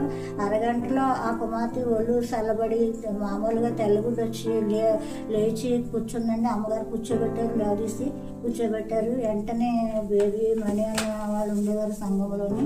ఆ అమ్మాయి వార్డెన్ గారు 20 రూపాయలు ఇచ్చి ఆ పక్కనే చర్చి పక్కనే డాక్టర్ అమ్మ గారు ఉండేవారండి గవర్నమెంట్ హాస్పిటల్లో. ఆ డాక్టర్ అమ్మ గారి దగ్గరికి తీసుకెళ్ళమని చెప్పి వార్డెన్ గారు 20 రూపాయలు ఇచ్చారండి. అవి పెట్టుకొని ఆ బేబీ గొద్దు మీద వేసుకొని నేను ఎత్తుకుంటాను పిన్ని గారు అనేసి చెప్పి ఆ పిల్లని ఎత్తుకొని ఆ మేడమెట్లు పైకి ఎక్కామండి. ఇద్దరం కలిసి పైకి ఎక్కి వెళ్ళేటప్పటికి వెళ్ళగొట్టేటప్పటికి పచ్చి వేసింది. ఆ డాక్టర్ అమ్మ గారు తలుపు తీశారు. ఏంటి బల్ల మీద వేయమన్నారు, వేసాము. వేసినప్పుడు చూసారని ఏమైందంటే ఇలా అయిందమ్మా అంటే ఆమె చూసి ఏమీ లేదు, పర్వాలేదు, బాగానే ఉందని చెప్పి ఆ డాక్టర్ అమ్మ గారు 2 ట్యాబ్లెట్లు ఇచ్చారండి. ఆ 2 ట్యాబ్లెట్లు ఇప్పుడు ఒకటి వేయండి, పొద్దుట ఒకటి వేయండి అని చెప్పారు. ఆ 2 ట్యాబ్లెట్లు అట్టుకుని ఆ పిల్లని తీసుకుని మరలా గుళ్ళోకి వచ్చానండి. 9 అయ్యే వరకు 10 గంటలకి లేచి కూర్చున్న పిల్ల 12 అయ్యే వరకు నాతోనే కూర్చుంది. 12 గంటలకి ఇంటికి వెళ్ళామండి. 12 అయిపోయాక సంస్కారం అది అన్నీ అయిపోయాక దేవుడు ఆ బిడ్డను అలా స్వస్థపరిచి ఆ రోజు నుంచి కూడా దేవుడు ఆ బిడ్డ ఎన్నో అపంతరాలు వచ్చినప్పటికీ, మరణాపాయమైన అపంతరాలు వచ్చినప్పటికీ దేవుడు ఆ బిడ్డని ఈ దినం వరకు కూడా కాచాడండి. కాచి అలా నడిపించాడు దేవుడు. మరి నాకు ఎన్నో మేళ్ళు అలా చేస్తుండగా ఎంతో పరిస్థితులు వచ్చినప్పటికీ కూడా దేవుడు నేను విడిచిపెట్టలేదండి. ఈ రోజుకి కూడా ఎన్ని పరిస్థితులు వచ్చినప్పటికీ కూడా నన్ను ఎన్ని బలహీనతలు వచ్చినా అలా విడిపిస్తూనే ఉన్నాడు. ఆ పిల్లలకి వివాహాలు చేయడానికి సువార్తకి అమ్మగారితో వెళ్ళిపోయేదాన్ని. ఎక్కడికి వెళ్ళినా ఆ ఏజెన్సీ ప్రాంతాలు అవన్నీ తిరుగుతున్నా కొద్దిగా పని అప్పచెప్పేసేసి పిల్లలకి అప్పచెప్పేసి వెళ్ళిపోయేదాన్ని. రాత్రి 12 1 గంట కూడా అయిపోయేది. లారీ పెట్టేవారు అమ్మగారు. అమ్మగారు ఎక్కడికి వెళ్ళాలంటే అక్కడికి అలాగే లారీ జనం అందరం కలిసి వెళ్ళేవాళ్ళం వచ్చేవాళ్ళం. దేవుడు మహాకృపను బట్టి ఇల్లు కట్టుకోవడానికి ఇల్లు కొనుక్కోవడానికి ఇచ్చాడండి. మొదట 2 3 ఇల్లు పోయినాయి, మళ్ళీ ఇల్లు ఇచ్చాడు. మా అమ్మగారిదే నేను కొనుక్కోవడం అది చాలా ఇదండి. కొనుక్కుని ఆ స్థలంలో ఉంటుండగా సువార్తకి వెళ్తుండగా మా బంధువులు అనేకులు అనేవారు ముసుగులు వేసుకుని ప్రార్థనకి వెళ్తున్నాండి, పిల్లల పెళ్ళిళ్ళు ఎవరు చేస్తారు అనేసి. నేను మా దగ్గర వాళ్ళే మాట్లాడారండి. మాట్లాడినప్పుడు నేను ఒకే మాట చెప్పాను, దేవుడు నాకు పలికించాడు అన్నమాట. నేను ఆ రోజు చిన్నపిల్లలప్పుడు చనిపోతే నా పిల్లలు ఏమైపోదురో 4 పిల్లలు. ఆ 4 పిల్లలు మరి దేవుడు సజీవులుగా ఉంచాడు, నన్ను సజీవురాలుగా ఉంచాడు. ఆయన చిత్తం అయితే ఆయనే చేస్తాడు. మీరు నన్ను ఇష్టపడ్డ వాళ్ళు ఎవరో నా దగ్గరికి వస్తారు, నన్ను ఇష్టం లేని వాళ్ళు నా సంఘం నాకు సరిపోదు, నాకు అంత స్థామత ఉంటే నా సంఘం నాకు చాలని చెప్పానండి. చెప్పినప్పుడు దేవుడు ఉచితమైన కృప చెప్పిన 4 బిడ్డల వివాహాలు కూడా ఘనంగా జరిగించాడండి. పెద్ద పాపకి కుదిరింది. వెంటనే మళ్ళీ సంవత్సరం పూర్తవకుండా చిన్న బాబుకి పెద్ద అబ్బాయికి అయిపోయిందండి. అలాగే 3 సంవత్సరాలు తిరగబోతులకి 2 పిల్లలు, చిన్న పాపకి కుదిరింది, చిన్న పాపకి అయిపోయింది. నేను ఎవరి దగ్గరికి వెళ్ళలేదండి. ప్రభువా నన్ను సిగ్గుపరచొద్దు, నేను దేవుని సన్నిధిలోనే పరిశుద్ధ వివాహమే చేయాలి, నా బిడ్డలకి నన్ను ఎలానే చేసేవారు తల ఎత్తుతానని చెప్పావు కదా ప్రభా, నువ్వు నన్ను సిగ్గుపరచని ఆ వాగ్దానాలన్నీ చేతపట్టుకుని ప్రార్థన చేసుకుంటూ ఉండేదాన్ని. అలాగే ఒకళ్ళ దగ్గరికి వెళ్ళకుండా 4 కూడా వివాహాలు జరిగినాయండి. ఆ ఘనంగా జరిగించాడు దేవుడు. 4 పిల్లల్ని ఇచ్చాడు దేవుడు. ఇంతవరకు కాచి కాపాడాడు దేవుడు. ఎన్నో మేలులు నా జీవితంలో. ఆ బిడ్డలు అలా ఉంటూ ఉండగానే మరి మా ఆయన గారు కూడా ఒకప్పుడు నేను రక్షణలోకి రాకముందు పేదోర్పులోకి వచ్చిందండి. ఆయనేమో ఒకరిలో పడుకుని చనిపోతాను అనుకుని ప్రభువా నేను కూటమి పెట్టించుకుంటాను, నాకు తగ్గితే అనుకున్నారంటే అప్పుడు పుట్టు విడిచిపెట్టిన దాంట్లో డబ్బులు 1000 రూపాయలు తెచ్చి మా తమ్ముడు హాస్పిటల్లో చూపించారండి. అతను అనుకున్న ప్రకారంగా తగ్గిందండి. తగ్గాక ప్రార్థన పెట్టించుకుంటామని అన్నారు. మా పాప కడుపులో మా చిన్న పాప కడుపులో ఉందండి ఆ టైంలోని. వెళ్ళి వచ్చాక అమ్మాయి పేరైతే తలుపులో యోవ పేరు పెట్టామండి. తర్వాత ఆపరేషన్ చేసుకున్నాక మార్చేసాం చిన్న పాప.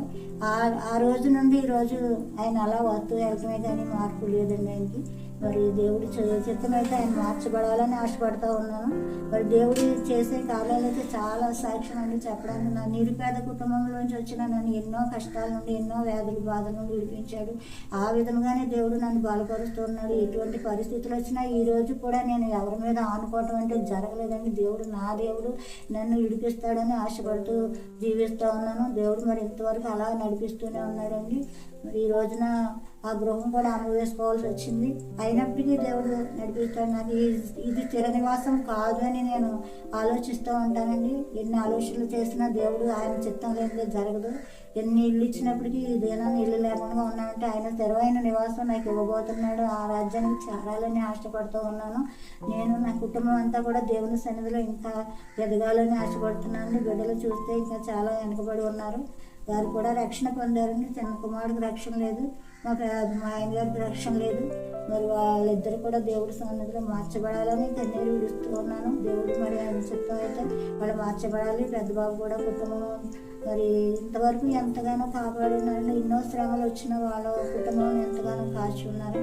వాళ్ళని కూడా దేవుడు దీవించేలాగా మరి ఇంకా ముందుకు సాగేలాగా నా సాక్ష్యం అంటే చాలా సాక్ష్యం అండి. జీవితంలో బాల్యం నుండి కూడా ఎంతో శ్రమ కష్టపడి పెట్టుకెళ్ళానని 3 రూపాయలు కూలి తెచ్చుకుని అటువంటి పరిస్థితుల్లో దేవుడు మరి ఎన్ని పరిస్థితులు వచ్చినా ఆయన పట్టుకుని ఆ రోజు నుండి ఈ రోజు వరకు నేను ఇంకా ఇలా నడిపిస్తూనే ఉన్నాడు. ఆయన సన్నిధిలో ఇంకా అలా సాగిపోవాలని, ఆయన సువార్త ప్రకటించాలని. ఆ రక్షణ పొందిన కొత్తలో అమ్మగారు నన్ను పిలిచారు. అమ్మ మీ గారి ఇంటికి వెళ్ళి ప్రార్థన చేయమని. నాకు ఖాళీ ఉండదని బైబిల్ పట్టుకొని వెళ్ళిపోతాను. బైబిల్ చదువుకోవడానికి కూడా దేవుని అడిగానండి. నాయన నాకు చదువు లేదు, మరి నేను బైబిల్ చదువుకోవాలి, నాకు జ్ఞానం దయచేయని. ఎప్పుడో చిన్నప్పుడు పక్కన సహోదరుడు నేర్చుకున్నాను, రాసి ఇచ్చిందండి. 2వ తరగతి వరకు రాసి ఇచ్చిన ఆ చిన్న జ్ఞానాన్ని బట్టి దేవుడు ఈరోజు నేను బైబిల్ కూడా చదువుకోవడానికి దేవుడు సహాయం చేశాడండి. ఏది అడిగినా ఇచ్చాడండి. నేను ఏది అర్థమైంది ఎప్పుడు అడగలేదు. నాకు ఏది అవసరమో ఆయన ఇస్తూనే ఉన్నాడు ఇప్పుడు అప్పుడు కూడా. ఆయన మరి ఆయనకి ఏమి ఇచ్చినా ఆయన రుణం నేను తీర్చలేను. దేవుడు గొప్పవాడు, ఆకాశానికి భూమికి సృష్టికర్త అయిన దేవుడు. రాయి కాదండి, రప్ప కాదు, ఎన్నో రాళ్ళకు సాగులు పడి నమస్కారం చేసి కార్తీక మాసాలు వస్తున్నాయంటే ఎన్నో పూజలు చేసేదని ఎంతగానో తడులు మడులు నిద్ర లేకుండా ఆహారం లేకుండా ఎన్నో పూజలు చేస్తాను. ఎందుకంటే దేవుడు ఉన్నాడని భయం అప్పుడులో. దేవుడు చూస్తాడు, మనుషుల సహాయం కాదు, దేవుడు ఏదైనా చేస్తాడో దేవుడు ఉన్నాడని అనుకునేదాన్ని. కానీ నిజమైన దేవుడు ఎవరో తెలియక అటువంటి పరిస్థితుల్లో గొంతుకు పట్టుకుని నన్ను రక్షించుకున్నాడు దేవుడు. ఏదో ఒక ముళ్ళేసి ఆయన రక్షించుకుంటాడు. ఆ విశ్వాసం ఏదో ఒక దారి తప్పిన వారిని ఆయన దరి చేర్చే దేవుడు అండి, జీవమైన దేవుడు ఆయన. మనం మాట్లాడినప్పుడు ఆయన వింటాడు, ఆయన మాటకు మనం లోబడినప్పుడు ఆయన మనల్ని ఆదరిస్తాడు. అటువంటి సత్య వాక్యములు నా హృదయంలో దేవుడు నాటబెట్టి ఇప్పటికీ కూడా అలాగే ముందుకు సాగిపోవడానికి కృపనిచ్చాడండి. దేవుడికి ఎన్నో వందనాలు చెల్లిస్తున్నాను. నా జీవితంలో చేస్తున్న మేలులు అన్నీ కాదండి, ఇప్పటికి కూడా అలా నడిపిస్తూనే ఉన్నాడు. బిడ్డలు చాలా శ్రమలో ఉన్నప్పటికీ, వారు ఎంతో కష్టాల్లో ఉన్నప్పటికీ కూడా వారిని ఎంతగానో పోషిస్తూ ఆదరిస్తూ నడిపిస్తున్నారు. నలుగురు బిడ్డలు చుట్టూ కూడా కంచి వేసి ఈ భయంకరమైన లోకంలో వారిని ఎంతగానో కాపాడుతూ మా కుటుంబాన్ని ఎంతగానో ఆదరిస్తూ ఉన్నాడండి. ఇంకా నా ఆశ, నేను చాలా బలహీనంగా ఉంటే ఎన్నుకోసం ఆపరేషన్ జరిగింది. ఎన్నుకోసం ఆపరేషన్ మా పెద్ద మనవరాలు పుట్టిన 5వ నెలలో జరిగిందండి. ఇప్పుడు 18 సంవత్సరాలు దాటి 19వ సంవత్సరంలోకి వచ్చాను.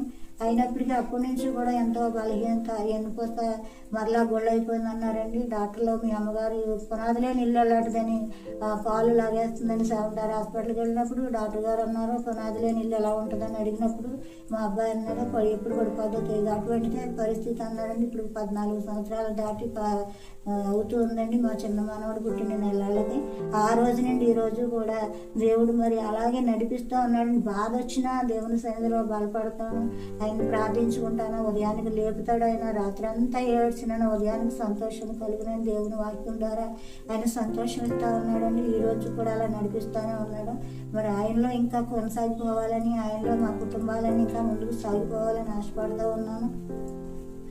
దేవుడు ఆయన ఇంకా సహాయం చేసి నా కుటుంబాలని దేవుని సన్నిధిలో ఎదగాలని, పాలించాలని, వారికి ఉన్నటి చిక్కుముడులు కట్లు అన్ని దేవుడు విడిపించాలని ఆశపడుతున్నాను. ఇంకా ప్రార్థించే శక్తి దేవుడు నాకు ఇచ్చేలాగా ఆయన సన్నిధిలో నా సాక్ష్యం ఆగిపోకుండా కొనసాగాలని, ఆ పరమపురికి చేరేంత వరకు నా ప్రాణాన్ని ఆయన కాపాడాలని ఆశపడుతూ ఉన్నానండి. ఇంకా అలాగే దేవుడు మరి ఈ రోజు వరకు కూడా కాసిన దేవునికి వందనాలు చెల్లిస్తున్నాను. మరి మొదట కూడా ఆయన సన్నిధిలో ముందుకు సాగిపోవాలని ఆశపడుతూ ఉన్నాను. దేవుని కృపను పెట్టి ఈ రోజు మరి ఇలాగ నిలబడి ఉన్నానని పెద్దలు బిడ్డలు అందరూ మరి దేవునిలోనే ఉన్నారు. మిగిలినది ముగ్గురే వెనకబడి ఉన్నారండి. పెద్దబాబు రక్షణ కలిగాడు కానీ పెద్దబాబు రక్షణ మీద తప్పిపోయినాడు, జారిపోయి. పెద్దబాబుకి రక్షణ లేదండి. మా ఆయన గారికి ముగ్గురికి, మా ఇంట్లో నా బంధువులు చాలామంది రక్షణ పొందారు. నా అక్క చెల్లెళ్ళు, అన్నదమ్ముల్లో, నా కుటుంబాల్లో. అమ్మ నయ్యమ్మి గారి ఇంటికి వెళ్ళని చెప్పారని రక్షణ పొందిన సంవత్సరంలోనే 2-3 నెలల తర్వాత నయ్యమ్మి గారి ఇంటికి వెళ్ళమన్నారు. నయ్యమ్మి గారి ఇంటికి వెళ్ళి అలాగే మర్చిరాని మాటలే బైబిల్లోని చెప్పుకుంటూ దేవుని వాక్యం చెప్పుకుంటూ అలాగే 1-2 గంటలు ఆమెతో కూర్చుని అలా ప్రార్థన చేసుకునేవాళ్ళం అండి. నయ్యమ్మి గారు, వేణుగారు చాలా బలహీనత, ఆమె భర్త కూడా విడిచిపెట్టాడు. ఆమెని విడిచిపెట్టినప్పుడు అమ్మ నాకు ఈ పరిస్థితి దేవుడు నన్ను ఎలా కాశాడు, మీరు ప్రార్థన చేసుకోండి, మీ కోసం చేస్తానంటే వాళ్ళ సౌదరీస్. అయినప్పటికీ వాళ్ళ ఆయన గారు కొంచెం నచ్చకపోయినా తల్లి కూతురు వినేవారండి. వాళ్ళని ప్రతిరోజు 2 గంటల సమయానికి వెళ్ళి అక్కడే కూర్చుని 4 అయ్యే వరకు పిల్లలు వచ్చే వరకు అక్కడే ఉండి వాళ్ళకి ప్రార్థన చేస్తూ ఉండదని. అలా ప్రార్థన చేస్తూ వాళ్ళు విశ్వాసం ఉంచారు. ఆ వేణుగారు చనిపోతుందని అనుకున్న భర్త విడిచిపెట్టారు, బంధువులందరూ విడిచిపెట్టిన ఆమెను దేవుడు విడిచిపెట్టడం అని ధైర్యం చెప్తూ దేవుడు నాకు ఇచ్చిన కొద్ది మాటలు అలా చెప్పుకుంటూ వాళ్ళకి చెప్పినప్పుడు తల్లి బిడ్డ కూడా చాలా సంతోషించారండి. ఒక దినాన వేణు పడుకుని కన్నీరు విడిచిందంటే ప్రభా నాకు ఏంటి పరిస్థితి అని అన్నప్పుడు ఆమెకు ఒక దర్శనం ఇచ్చాడండి దేవుడు. వెళ్ళి ప్రార్థన చేసి నువ్వేం బాధపడకమ్మా అని చెప్పినప్పుడు ఒక దర్శనం ఇచ్చాడండి. ఆమెకి ఒక పెద్ద బొట్టు పెట్టుకుని ఒక ఆమె వచ్చి పడుకున్నామని నువ్వు బ్రతకు చనిపోతావు అని చెప్పిందంటండి. చెప్పినప్పుడు కన్నీరు విడుస్తూ మళ్ళీ ఏడుస్తూ పడుకుందంటండి. మళ్ళా ఒక దాని నర్సు వచ్చి నీకేం భయం లేదు వేణు, ఇదిగో ఎక్స్రే తీసాను, ఇది ఎక్స్రేలో ఏమి లేదు బాగానే ఉందని చెప్పిందంటండి. చెప్పి దర్శనం వచ్చిందని చెప్పారు. నాకు ఇస్తారమ్మా, దేవుడు గొప్ప కార్యాలు చేస్తారని వాళ్ళు కూడా చాలా ఆనందించి దేవునిలోకి వచ్చేదానికి ఎన్నో పరిస్థితులు ఆ అమ్మాయికి ఈయన కూడా చాలా పరిస్థితులు, ఆ పరిస్థితులన్నింటినీ విడిపించి ఆ కుటుంబాన్ని వాళ్ళని ఆదరించి బలపరిచాడు. అలాగే పండుగారు కూడా అమ్మగారు చెప్పారు, అక్కడ పండుగారు చాలా బలహీనతలో ఉండేవారని, వాళ్ళ పరిస్థితులు కూడా చాలా పరిస్థితుల్లో ఉన్నప్పుడు వాళ్ళు చాలా స్వార్థ ప్రకటిస్తూ ఉండేదని వెళ్ళేదాన్ని. దేవుడు కృపను పెట్టి వాళ్ళ కుటుంబాలు అద్భుతాలు చేశాడు. దేవుని నమ్మిన వారిని ఎవరిని సిగ్గుపరచడండి. ఆయన ఎంతో ఆదరించే దేవుడు. అలా స్వార్థ ప్రకటిస్తూ నేను అలాగా అనేకులు తీసుకొని వెళుతూ నేను ఆ ఊళ్ళు నలుగురు 5 10 మంది దాకా దేవుని అమ్మగారు మేము అనేక మంది కలిసి స్వార్థ ప్రకటిస్తూనే ఉండేవాళ్ళం. పండూరు యామారం ఈ చుట్టుపక్కల గ్రామాలన్నీ తిరుగుతూ ఉండేవాళ్ళం. అమ్మగారు వస్తే వీళ్ళు ఉంటే అమ్మగారు వచ్చేవారు, అమ్మగారు లేకపోయినా మేము అలా స్వార్థ ప్రకటిస్తూ ఉండేవాళ్ళం. అనేక ఏజెన్సీ ప్రాంతం వెళ్ళాలంటే ఎక్కడికి వెళ్ళాలన్నా అమ్మ ఏ మాట చెప్తే ఆ మాట ఆలపిస్తూ మేము ముందుకు సాగిపోవాలండి. దేవుడు చుట్టమైన కృప చెప్పిన ఈ రోజున మా కుటుంబాలన్నీ కూడా ఎంతో ఆశీర్వదింపబడ్డాయి. మరి దేవుడు మరి శారమ్మ గారు అని ఉండేవారంటే ఆమె కూడా కన్నులు లేవు ఆవిడకి. ఆవిడ గులాబీ పువ్వు పుచ్చుకుని ఒక కన్ను పోతే రెండో కన్ను మళ్ళా కూడా పోయిందని 2 కళ్ళు కనిపించవు. ఆవిడ నాన్నగారు చర్చిగా వచ్చేది. అక్కడి నుంచి లేగా ఇక్కడ మందిరం అమ్మగారు ఫస్ట్లో గుమ్మాలోనే ప్రార్థన చేస్తూ ఉండేవారండి. అమ్మ రాలేదని మేము చాలా చింతించాము. 3 వారాలు అలా ఉంటూ ఉండగా 4వ వారంలో అమ్మ ఏమన్నారంటే మరియమ్మని ఉండేదండి. ఆమె ఏమందంటే అమ్మగారు అక్కడ ఉన్నారు కాబట్టి మధ్యాహ్నం ఆరాధన జరుగుతుంది, అక్కడికి వెళ్దారు, ఇక్కడ నాన్నగారు పొద్దున్నే పెడతారంటే ఇక్కడికి వెళ్దారని చెప్పి అలా 2 వారాలు వచ్చామండి. ఇక్కడికి వచ్చేటప్పటికి నాన్నగారు ఏ మాటలు చెప్తున్నారు ఇంకా అనేసి మాకు కూడా కష్టం కలిగి ఇక్కడ పరిచయం జరుగుతుంది కదా, ఈ పరిచయంలో దేవుడి మనల్ని కూడా నడిపించుకుంటాడు అని చెప్పేసి ఇక్కడికే వచ్చామండి. ఇక్కడే ఉంటూ ఉండగా అలా పరిచయం చేస్తూ ఉండగా దేవుడు ఆ శారమ్మ గారు కూడా మీరు ఎక్కడ ఉంటే నేను అక్కడే ఉంటానమ్మా అని వచ్చేదండి. ఆ తల్లి కళ్ళు లేకపోయినా చేపట్టుకొని ఎక్కడ ఏజెన్సీ వెళ్ళినా సరే వచ్చేస్తుంది ఆవిడ. ఎక్కడికి వెళ్ళినా ఆమె కుటుంబం కూడా దేవుడు అలాగే ఆమెను కూడా అలా కాపాడి దేవుడు మమ్మల్ని ఎంతగానో వాడుకున్నాడు. సువార్తలోనే కూడాను ఎక్కడికి వెళ్ళినా ఎన్నో బాధలు వచ్చినప్పటికీ కూడా ఆయన విడిపిస్తూ బలహీనపరిచినప్పటికీ బలహీనలు తగ్గిస్తూ మట్టి మందులన్నీ వేసుకున్న వేద్దాం నా కొడుకునికి చాలా నా మాట ధైర్యంతో దేవుడు నన్ను ఇప్పటి వరకు అలా నడిపించాడు. ఎన్నో కుటుంబాల కొరకు ప్రార్థన చేయడానికి కూడా ఆ బ్యాంక్ వెనకాలగా అక్కడ ఉండేవాడు ఉన్నప్పుడు అమ్మ వెళ్దారమ్మా అని చెప్పినప్పుడు బ్యాంక్ వెనకాల చాలా మంది ఉన్నారమ్మ మనవాడు వెళ్దారని అనేసరికి వాడికి వెళ్ళామండి. దేవరమ్మ గారు చాలా భయంకర బలహీనత, ఆ విగ్రహారాధన చేసేవారు. అక్కడికి వెళ్ళినప్పుడు అమ్మగారు ప్రార్థన చేశారు, అంతా ప్రార్థన చేసాము.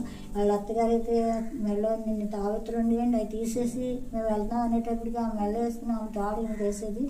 చూసేవాళ్ళం, ప్రార్థన చేసి వచ్చేవాళ్ళం అండి. వాళ్ళు కూడా విశ్వాసం పొంది ఆమె భయంకర బలహీనత నుండి రక్షింపబడి వాళ్ళ కుటుంబాలు ఆ బ్యాంక్ వెనకాల అనేక మంది కుటుంబాలు రక్షింపబడడానికి దేవుడు కృపనిచ్చాడు. మరి దేవుడు చేసిన మేలులు అన్నీ కాదండి చెప్పడానికి కూడా చాలా పరిస్థితులు అయినప్పటికీ ఆయన చేయలేనిది లేదండి. ఆయన అగ్ని అయిన దేవుడు, ఆకాశానికి భూమికి సృష్టికర్త అయిన దేవుడు. ఆయన ఈ రోజుని రాళ్ళకు రప్పలతో మొక్కుతూ ఎన్నో చేస్తూ ఉన్నారు. ఈ భయంకర దినాల్లో ఉన్నాడు. ఆయన ఒక వాగ్దానం చేశాడు, ఆయన వస్తానని చెప్పాడు. మళ్ళా వస్తున్న సమయంలో ఉన్నామండి. మరి ఆయన రాకడికి అందరూ సిద్ధపడాలని, అందరూ ఆయన గురించి తెలుసుకోవాలని ఆశపడుతూ ఉన్నాను. నా మాటలు అనేకల హృదయాలు ఇవి నాటించబడాలండి. దేవుడు అద్భుతమైన దేవుడు, ఆశ్చర్యకార్యాలు చేసే దేవుడు. ఆయన చేయలేనిది లేదండి. ఆయన మన చేతులు పట్టుకుని నడిపిస్తాడు. ఆయన కలవరిశిలో మనందరి పాపముల నిమిత్తం ఆయన మరణించాడు, తిరిగి లేచాడు, మనల్ని తీసుకెళ్ళడానికి ఆయన వస్తున్నాడు. ఆ పేద లాజరు ఎలాగైతే, ఆ కుష్ఠరోగి అయిన లాజరు ఎలాగైతే స్తుతించి ఆ తండ్రి అయిన అబ్రాహాము రొమ్మును ఎలాగైతే అనుకున్నాడో అలాగే మనమందరం కూడా ఆయన రాజ్యంలో ఉండాలని ఆశపడుతున్నానండి. ఈ లోకం శాశ్వతం కాదు. అక్కడ ధనవంతుల లోకం అంతా ఈ లోకంలో ఎంతో సంపాదించుకుంటాం. మేడలు లేవు, మిద్దెలు లేవు, ఏవి లేవని చింతించవలసిన పని లేదండి. అదే ధైర్యంతో నేను జీవిస్తూ ఉన్నాను. ఎందుకంటే పరలోకంలో మంచి నివాసం మనకు ఉన్నది. అక్కడ ఆయన సన్నిధిలో మనం ఉంటాము, యుగాలు ఆయనతో ఆనందిస్తాము. ఈ లోకంలో కొద్ది కాలమే, క్షణకాలమే మనం ఉంటాము. అదే మాటలతో నేను దేవుడు బలపరుస్తూ నడిపిస్తున్నాడు. ఎన్నో ఇళ్ళు ఉండేయండి, 4 ఇళ్ళు ఉండేవి, 4 ఇళ్ళు పోయినాయి. తర్వాత ఇచ్చాడు దేవుడు నా పిల్లలు పెళ్ళిళ్ళు అయ్యే వరకు, వాళ్ళందరినీ చూసే వరకు. అది కూడా లేదు. లేకపోయినా నేనేమి చింతించనండి. నా చింత అంతా దేవుని దగ్గరే ఉన్నా. నువ్వు పడిపోని చేతనే లేవనెత్తుతానని చెప్తున్నాడు. ఆయన చెప్పే మాటలు నన్ను బలపరుస్తున్నాయి. ఆ మాటలు మనం వింటే అందరూ ధన్యులమండి. ఆ మాటలు అందరూ వినాలని, ఆయన సత్యదేవుడని, ఆయన అజ్ఞాన దేవుడని, ఆయన మనం ఎరిగి ఉంటే ఆయన రాజ్యంలో మనం ఉంటామని. ఈ లోకం మనకు శాశ్వతం కాదు, అశాశ్వతమైన లోకంలో ఉన్నాం. శాశ్వతమైన రాజ్యం చేరాలంటే ఇది అనుకూల సమయం, ఇది రక్షణ దినం. సమయం లేదని సమయం అయిపోతుంది. నవోకాలంలో జరిగినట్లుగా జరిగిపోయి ఇప్పుడు లోతు దినాల్లో జరిగినట్లుగా జరగబోతుంది. ఎప్పుడు ఏం జరుగుతుందో మనకు తెలియదు. మనం ఉన్న సమయంలోనే ఇదే నీ సమయం అంటున్నాడు. రేపు ఏమో మంద కాదండి, ఈ దినమే మనకి ఇచ్చాడు దేవుడు. ఈ దినాన్ని దేవుని మనం గుర్తెరిగి ఆయన రాజ్యంలో ఉండాలని నమ్మి రక్షింపబడే వారు ధన్యులు అంటుందండి. ఆ నమ్మకం ప్రతి ఒక్కరు కలిగి ఆ భయంకర రాళ్ళు మనల్ని రక్షించవు, ఆ విగ్రహారాధన మనల్ని రక్షించదు. నేను తెలుసుకున్నది అది. 7 బొట్లు పెట్టేదాన్ని, ఉదయం లేచిన దగ్గర నుండి ఎన్నో బొట్లు పెట్టేదాన్ని, ఎన్నో పూజలు చేసేదాన్ని, చేతులు కాల్చుకునేదాన్ని, ఎన్నో చేసేదాన్ని. అటువంటి నన్ను విడిపించి ఈ రోజున దేవుడు సజీవులుగా ఉంచాడండి. ఆ రాజ్యానికి చేరుస్తాడు. ఆ రాజ్యం మనం అందరం చేరాలని, ఆయన రాజ్యానికి మనం అందరం వెళ్ళాలని, ఇంకా తెలియని వారు అందరూ తెలుసుకోవాలని మీ అందరికీ మనవి చేస్తున్నానండి.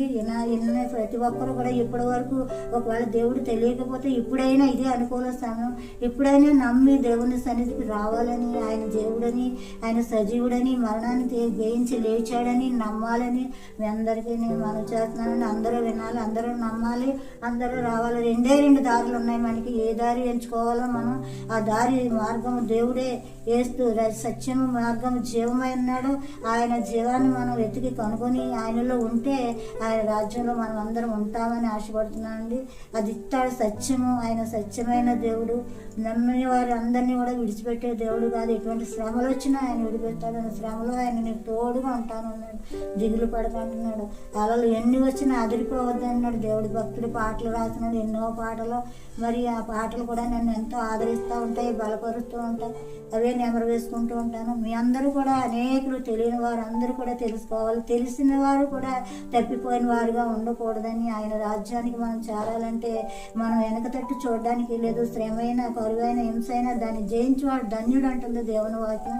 అవి జయించడానికి కావలసిన శక్తి ఆయన ఇస్తాడండి. ఆయన మీద అనుకున్నప్పుడు మనంతటా మనం ఏమి చేయలేము. ఆ మార్గమైన దేవుని అందరూ తెలుసుకోవాలని ఆశపడుతూ ఉన్నాను.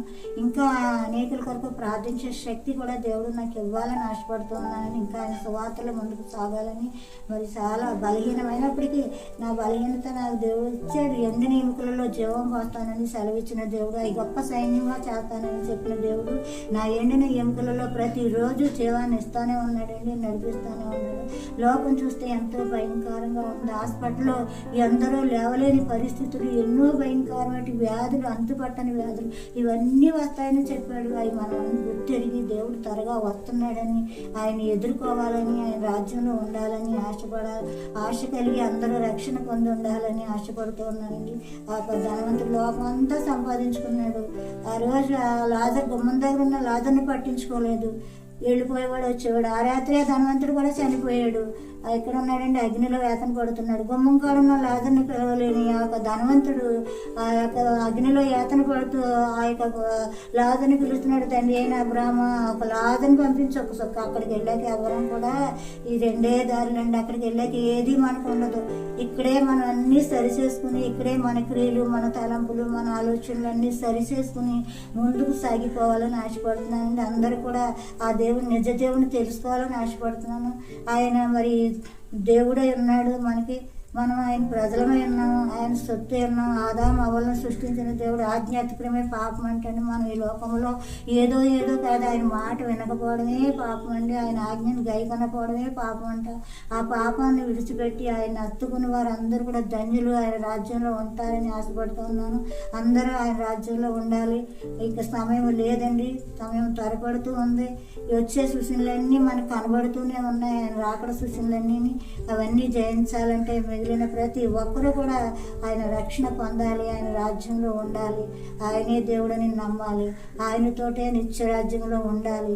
ఆ యొక్క శపన రాళ్లతో కొట్టబడినప్పటికీ దేవుడిని సన్నిధిని చూశాడు ఆయన. అలాగే మనం కూడా అందరం కూడా ఆయన రాజ్యానికి చేరాలి, ఆయనలో ఉండాలి, ఆయనతోటే ఉండాలని ఆశపడుతూ ఉన్నాను. ఇంకా మరి అందరూ నమ్మాలని, అందరూ ఈ మాటలు హృదయాల్లో నాటబడి ఆ మాట ప్రకారంగా అనేకులకు రక్షణ కలగాలని ఆశతోటే ఈ మాటలు మేము ఉంచుతున్నానండి. మరి అనేకులు కూడా తెలియని వారు, వినని వారు, వృద్ధులేమి, యవనులేమి, బాలులేమి అందరూ ఆయన పిల్లలు అందరూ కూడా ఆయన సన్నిధిని చేరాలని, ఆయనలో ఉండాలని ఆశపడి ఈ మాటలు మీ అందరి ముందు ఉంచుతున్నాను. ఈ మాటలు